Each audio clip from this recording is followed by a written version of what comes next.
พี่ทำบอกเอาเนาะ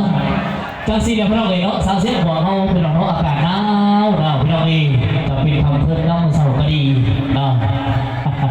แต่ว่าก็ดีพี่น้องเนาะทางเสียงหัวพี่น้องเนาะย่ำหนาวจังสีเนาะหนาวเด้อเฝ้าตะไฟจีดังพ่อเนาะ เสียบอยู่บ้านยอด ไปเลยเนาะไปนกแอ่ตุ้น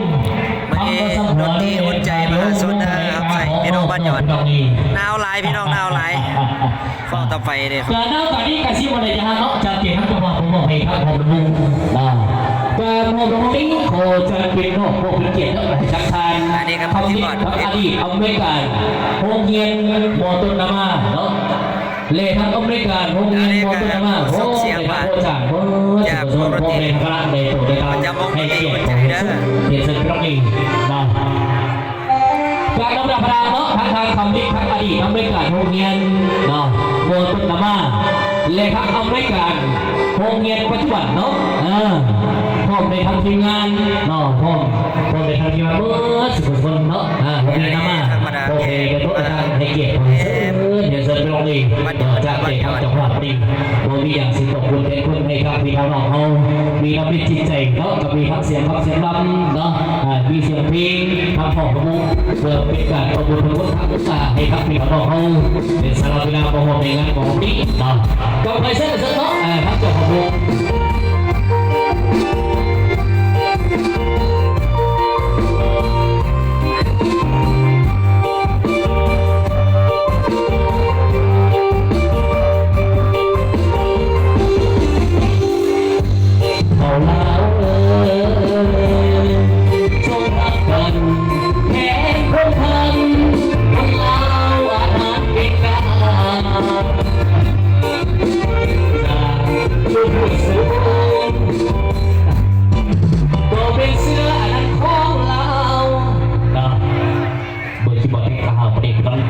การพอจะมาเขาอีกเนาะได้เกี่ยวทั้งอดีตทั้งอเมริกันโนต้นเนาะ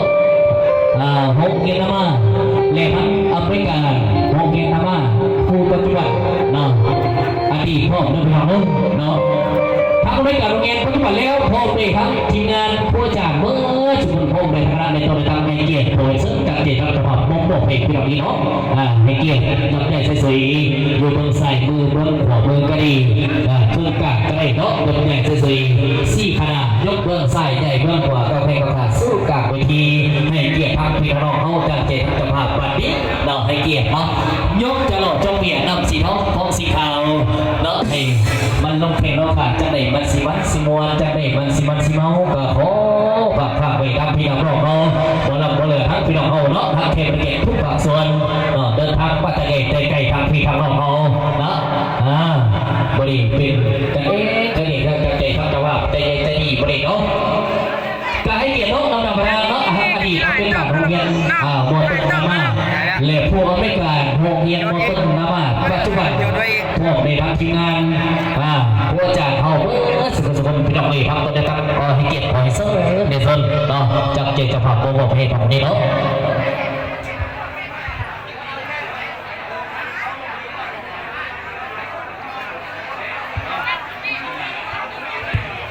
การให้เกียรติเนาะการทักพี่ทำเราเนาะร่วมใส่โบว์ของมันตรีการยิงกันไปเรื่องพวกเรายิงกันไปเรื่อยพี่น้องเลยดำสีทองทองสีขาวดื่มเหล้าเขาบอกว่าจริงใจพี่น้องเลยดื่มเหล้าเขามันขมวลก็ให้เกียรติเนาะพร้อมในคณะอดีตเขาบริการเลยครับบริการเงียนพร้อมในทั้งคณะเนาะผู้อาจารย์ของเงียนมองต้นกระมาให้เกียรติขอจะจบครับผู้บริให้เกียรติขอสิสัมผัสบาเวทีเนาะจัดเจตจับภาพโอ้ให้พี่น้องดีนะสาวชนะกันเดียวน้องท่านใดยังในหอบระบบยังหอบกับเจ้าของเงินในคำคดีในงานคดีเนาะท่านจับภาพพอใจเย็นใจดีตัวนี้พี่น้องดีเนาะ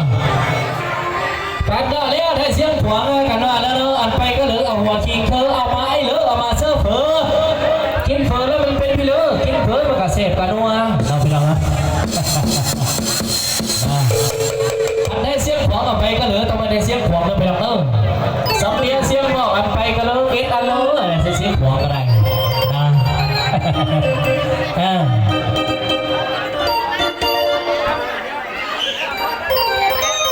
เอาไปซึ่งในซึ่งเนาะ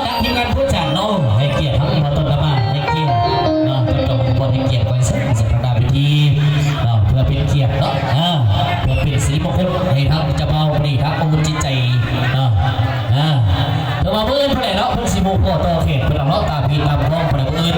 9 โมง 10 โมงเช้าเนาะเพิ่นต่อเขตจะไปทำ งานอุ่น ทำฝ่ายยิงพอดีมันจิตใจครับพี่ทำรองครับจะพาไปใส่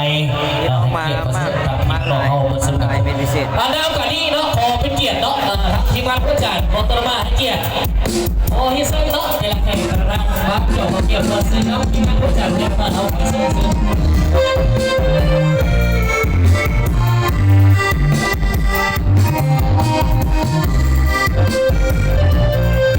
นี่ก็ทีมงานดนตรีหัวใจ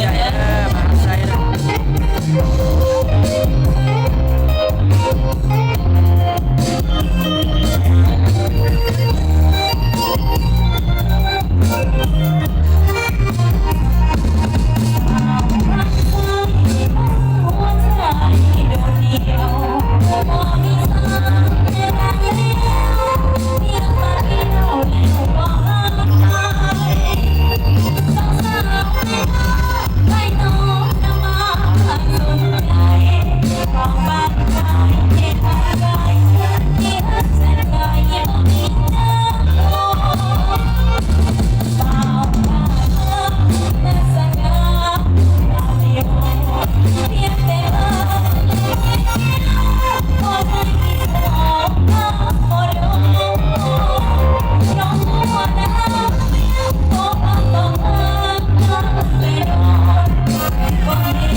เอาเป็นเกียรติเกียรติและเป็นการผู้จัดเอาเนาะ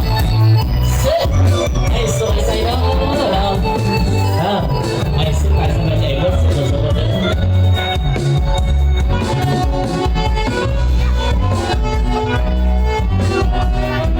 ในการทางเข้าทางเจ้าบ่าวเจ้าสาวนะ